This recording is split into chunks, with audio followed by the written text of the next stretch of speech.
Hello and welcome back to our online English class. Today we are going to begin Unit 6, Time. So open your student's book to page 70. Student's book, page 70. Okay, so you can see some pictures, mostly of people. So let's take some time to describe what we see in the pictures. So I'll go ahead and give you some time to do that, and then we will look at it together. And you can practice with a family member or just practice verbally on your own out loud.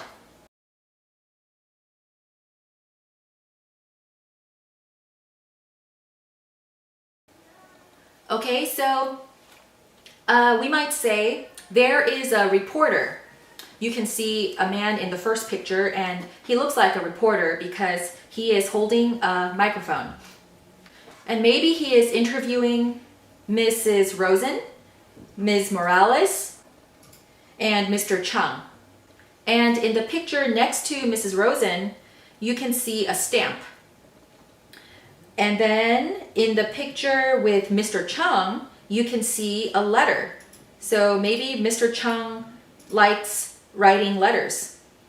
And then in picture number 4, you can see a little girl, a young girl, next to Ms. Morales. And she is looking at her cell phone and smiling. So now we're going to listen to the audio, and I will ask you some questions afterwards. Unit 6, Time, page 71. Exercises 2A and 2B. Part 1. Excuse me, ma'am? Yes? I'm a reporter for KESL Radio, and today we're asking people for their opinions about technology and time-saving devices. Do you have a minute to answer some questions for me? Sure. May I have your name? Jean Rosen. Mrs. Rosen. Do you have a favorite time-saving device? Let me see. I guess it's this. My address stamper. Oh, I expected something electronic, not manual. Well, Does it really save you time? absolutely. It takes about a minute to handwrite a return address. The address stamper just takes seconds, even though it's not electronic. Thank you for your time, Mrs. Rosen.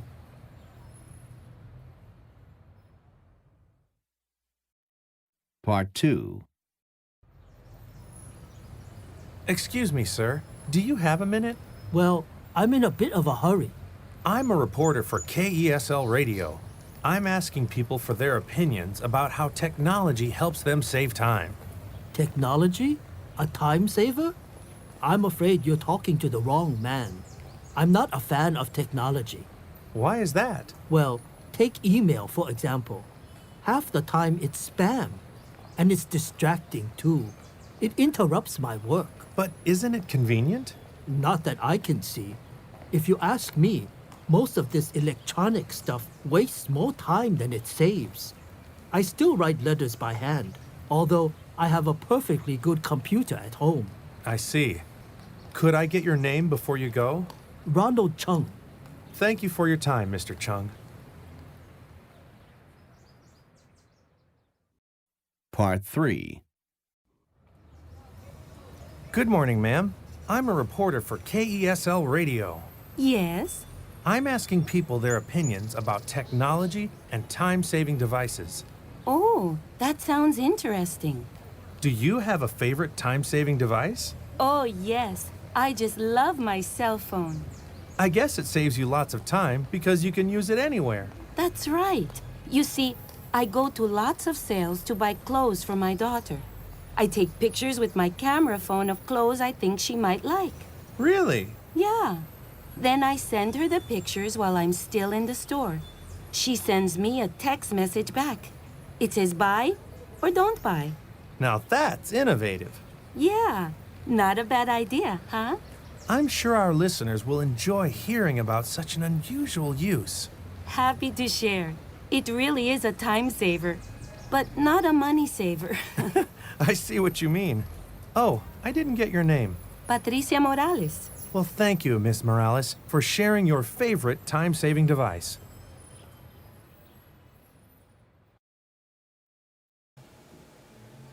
Okay, number 1. Who are the speakers? Who are the speakers?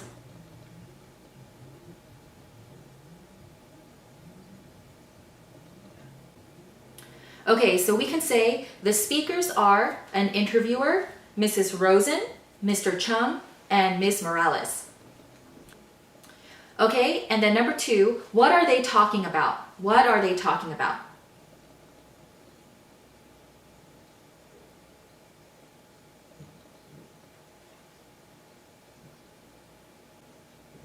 Okay, so we can say they are talking about time-saving devices. Or maybe we can say they are talking about their opinions on time-saving devices. Or their opinions about time-saving devices. Actually, you can see what I just said in the chart title. Okay, so now let's look at the chart. You can see the 3 people that were interviewed, and you can see the time-saving device and their opinions. So let's look at the first one, Mrs. Rosen. What time-saving device did she mention? What time-saving device did she mention? And we can see the answer is address stamper. So she mentioned or she talked about an address stamper. Okay, so let's make a question about her opinion. So we can say, what is her opinion about an address stamper? What is her opinion about an address stamper?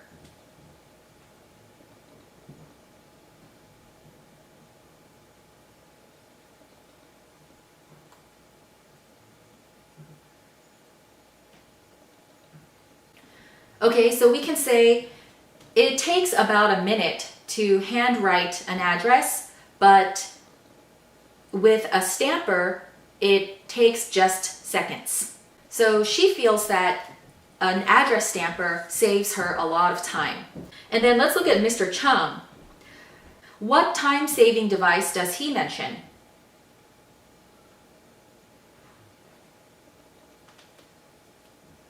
Okay, so we can say he mentions email or he talks about email. What is his opinion about email? What is his opinion about email?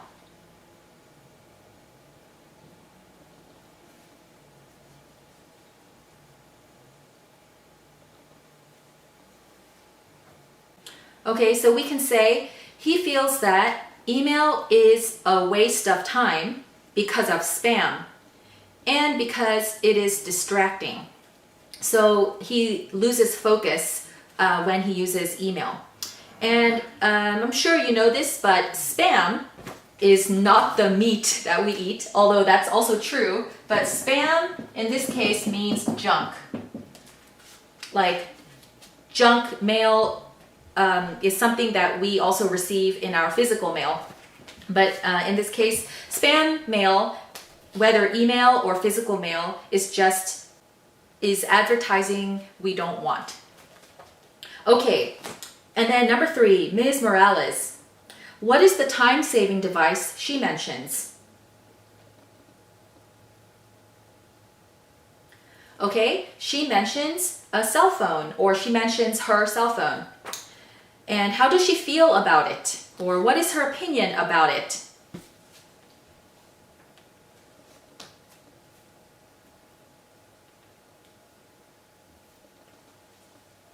Okay, so we can say she loves her cell phone. She loves it.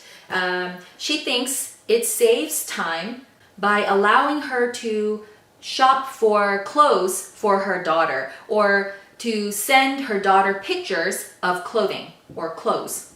But she also said it may save time, but it doesn't save money. Okay, so let's move on to exercise 3 after you listen. So I want you to take some time to read the story and complete it with the words in the gray box.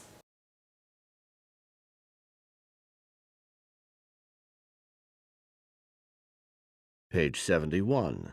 Exercise 3A. Today, a reporter from KESL Radio asked 3 people about technology and their favorite time-saving devices. Mrs. Rosen's favorite device is manual. She says it saves time even though it isn't electronic. Mr. Chung isn't a fan of technology. In fact, he says technology wastes more time than it saves. For example, he says he doesn't like email because he gets lots of spam. He also finds email distracting. He doesn't think it is convenient. Ms. Morales loves technology.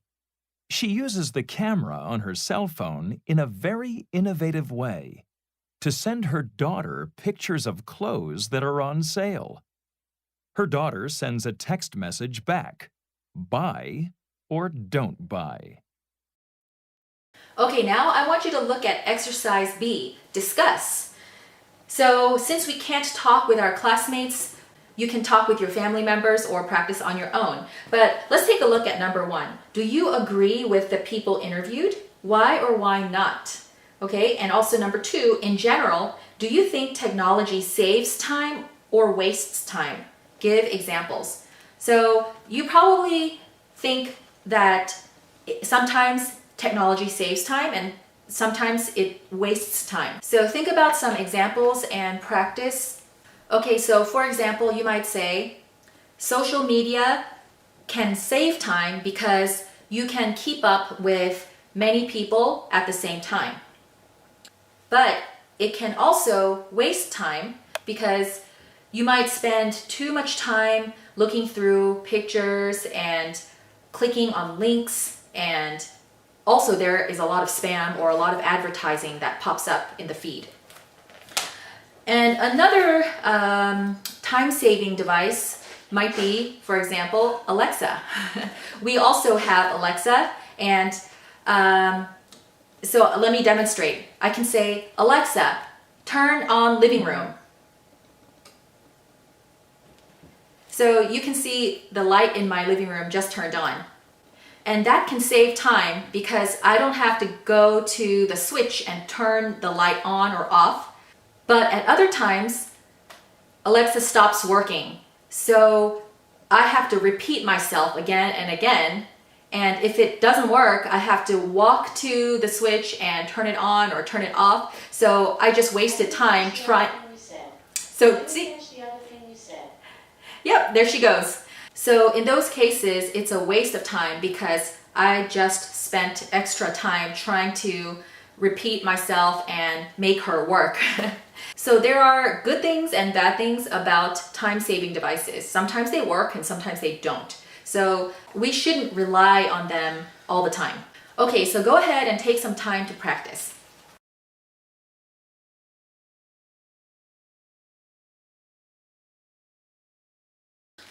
Okay, now I want you to open your workbook to page 66. Workbook, page 66.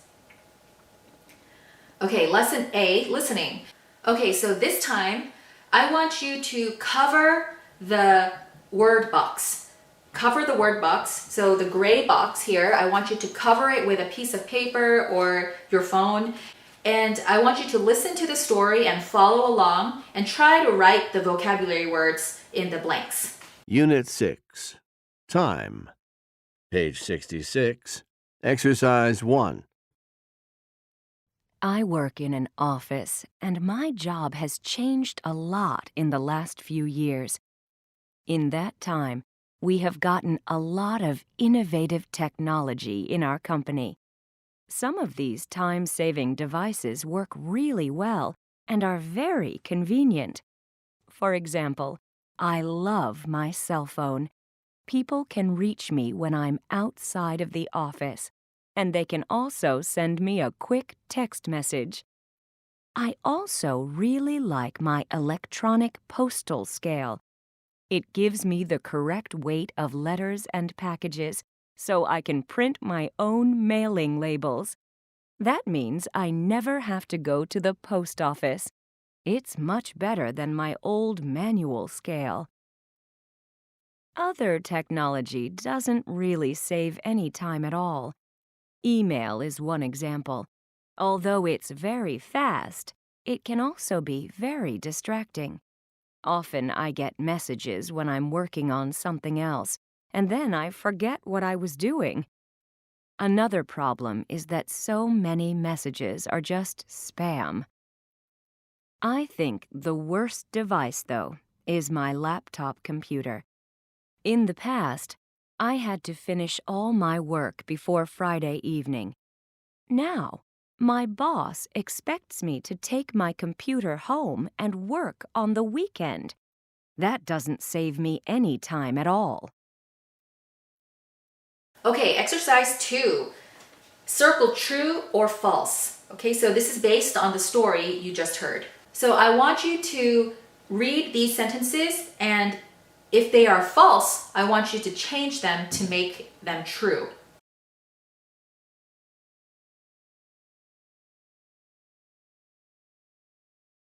Okay, number 1. The writer works in a library. And we can see that is false. So if we change it to make it true, we can say the writer works in an office, okay, in an office. And then number 2, the writer likes all new technology.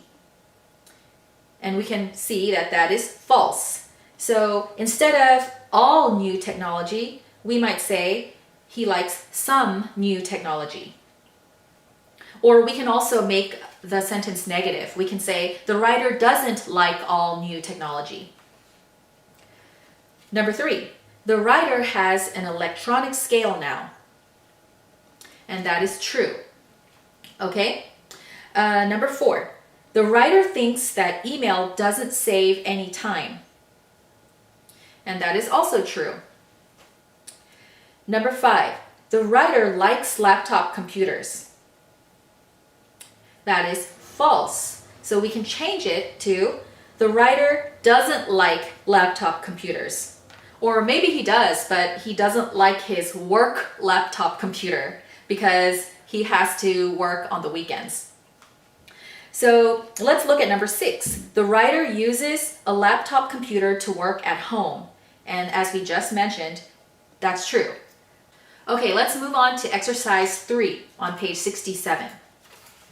So this one is pretty easy, so I'm going to just read the sentences and you can follow along and circle the correct word or phrase. So number 1, a device is a machine that does a special job. Number 2, Catherine felt very upset when she found 27 spam messages in her inbox today. Number 3, if something is convenient, it makes your life easier. Okay? Now, what is the opposite of convenient? We talked about prefixes last time. So, which prefix goes in front of convenient to make it the opposite meaning? So in this case, we can say inconvenient. Inconvenient. That's the opposite. Okay, and then number 4, Mike read a text message from his wife. Okay, Mike read a text message from his wife. Number 5, if something is manual, you use your hands to operate it. Okay, and then number 6, I'm trying to answer my email, but that TV program is distracting me. Could you please turn it off? And then number 7, it's an electronic calculator. It works with a small computer inside it. That's what electronic means. Okay, and then number 8, an innovative product is made with new technology. Now, if you look at the word innovative, it has the letters N-O-V in it, and N-O-V means new. So you might have heard the word novel before, or novice. Those words have something to do with new. So, for example, we call this coronavirus a novel coronavirus because there are other old coronaviruses, previously existing coronaviruses, like the SARS virus, that was a type of coronavirus. But this current one, COVID-19, is a new type of coronavirus. That's why you might have heard in the news that it's called a novel coronavirus. So a new kind of coronavirus. And then the word novice. Actually, let me write both words. So